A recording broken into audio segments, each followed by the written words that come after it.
Over the course of Dead by Daylight's lifespan, some perks have outright broken the game. Whether that be due to bugs or just crazy levels of overpowered, some things have altered the core gameplay to an absolutely crazy extent. After hearing that sentence, no doubt some of you immediately thought of old school Decisive Strike, for example. But what if I told you there was once a perk far stronger than even old school Decisive Strike and absolutely broke Dead by Daylight at its core for the short time before its rework? Let me tell you about how Ash broke Dead by Daylight. What feels like an eternity ago, all the way back in April of 2019, Ash from Evil Dead was just added into Dead by Daylight. No killer to pair with him, somewhat of a mirror to the Leatherface chapter, which was just a killer with no survivors. This Ash DLC released at a weird point in Dead by Daylight's history, coming just after behavior rework Decisive Strike, which was a huge key moment in Dead by Daylight's history, marking the end of DS terrorizing killer players and marking the beginning of the transition towards a, not perfect, but definitely much fairer state of the game. And as big changes were happening, tensions were certainly high. So Ash released alongside his 3 perks: Flip Flop, which converts 50% of your slug recovery into wiggle progress; Buckle Up, which changes the colour of slug auras depending on how far into recovery they are; and Metal of Man. Metal of Man was far different to Flip Flop and Buckle Up, as while the other 2 perks were mainly gimmicks that never stood a chance of being used outside of meme builds, Metal of Man was very practical and did not beat around the bush.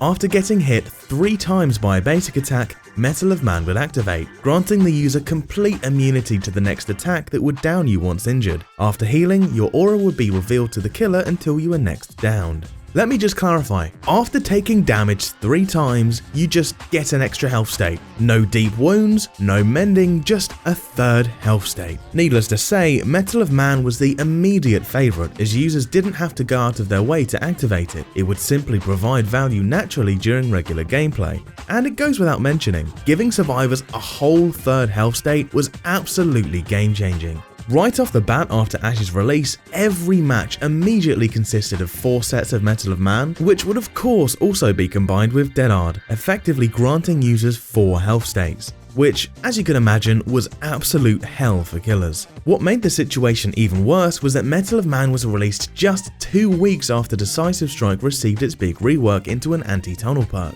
So killers had literally just taken their first breath of fresh air from the years-long torment of original Decisive Strike and felt hopeful that the game would start going into a fairer direction, only for that hope to be crushed a mere 2 weeks later with the addition of a perk even stronger, which is kind of fitting given how the entity feeds off hope. Now, there was a slight nuance to Metal of Man since it required the user to get hit 3 times before it would grant them the extra health state, which meant that if the killer found you and committed to you until you were downed, that's only 2 hits, meaning the perk would end up activating after your unhook and your next injury, unless you either managed to heal yourself or got slugged and revived.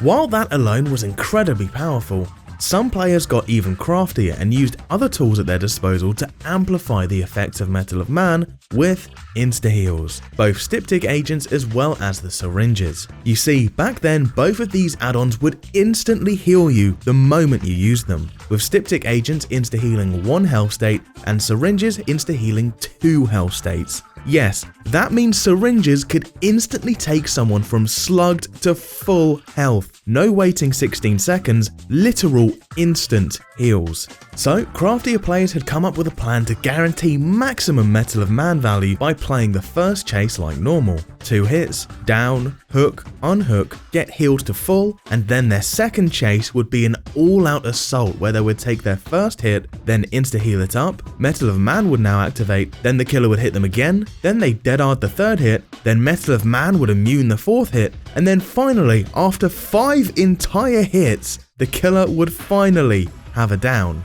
Keep in mind, all of these hits apart from the dead-ard immunity would provide on-hit bursts too. Alongside the significantly increased pallet count and just safer pallets in general, killing a survivor with Metal of Man was an incredibly time-consuming task. As you can see, this perk began snowballing out of control pretty rapidly, and playing survivor without Metal of Man was effectively just limiting yourself for no real reason. So many players purchased the Ash DLC just for Metal of Man. Keep in mind, this wasn't a free update. People had to spend real money to gain access to this perk, which of course brought on the controversy of, is Dead by Daylight pay to win? With two of the strongest perks in Dead by Daylight history, Decisive Strike and Mettle of Man, both being part of paid DLCs, some people argued that Dead by Daylight was pay to win as simple as that, while others argued that the perk could technically appear in the shrine, allowing players to access it for free, so it wasn't really pay to win.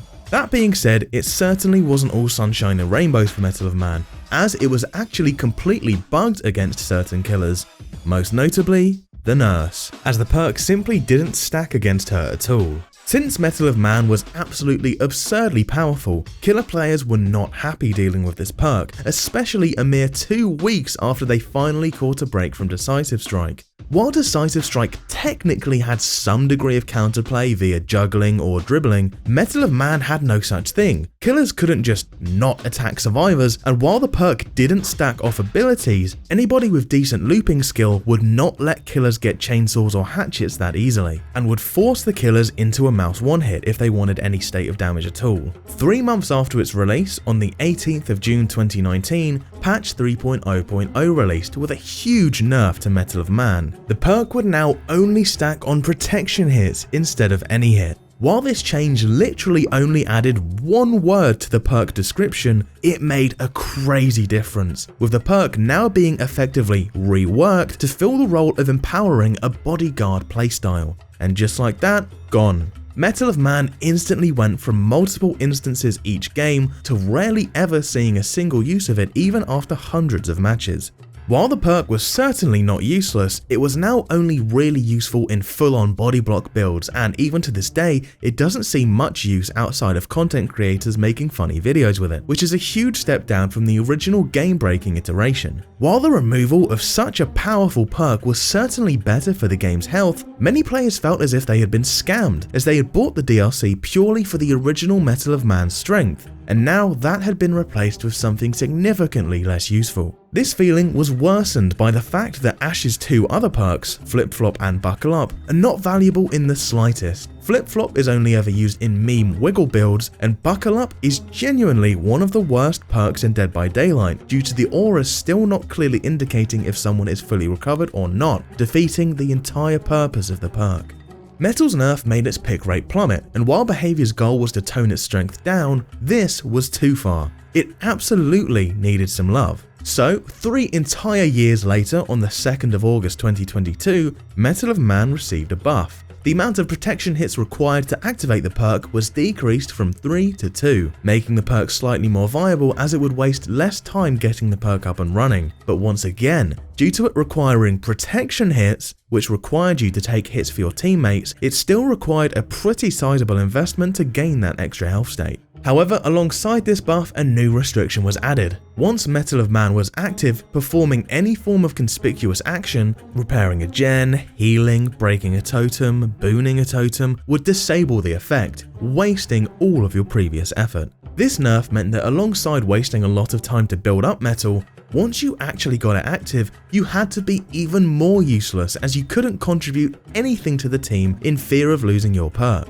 As I'm sure you could tell already, this attempted buff ended up serving as a sizable nerf, and only a week later, the change was reverted, returning back to 3 protection hits instead of 2 and losing the conspicuous action restriction, where the perk remains today. Mettle of Man's original form was absolutely crazy, and judging by how scared Behavior seemed to be at the thought of giving it any buffs, it seems that they learned a valuable lesson that additional health states are extremely powerful. While many people view Mettle of Man as a dead perk, I say Mettle lives on. Its original form was so strong because it granted survivors a 3rd health state, and now with its latest rework, Dead Hard grants exactly that, on hit burst and all. Of course, Dead Hard is in a slightly different situation as there was no counterplay to original Mettle, whereas Dead Hard can be baited, but that's a discussion for another video. I hope you enjoyed the video and thank you so much for sticking to the end. If you have any other things you'd like me to discuss in a similar style to this, be sure to let me know. You can catch me live on twitch.tv/Ardetha.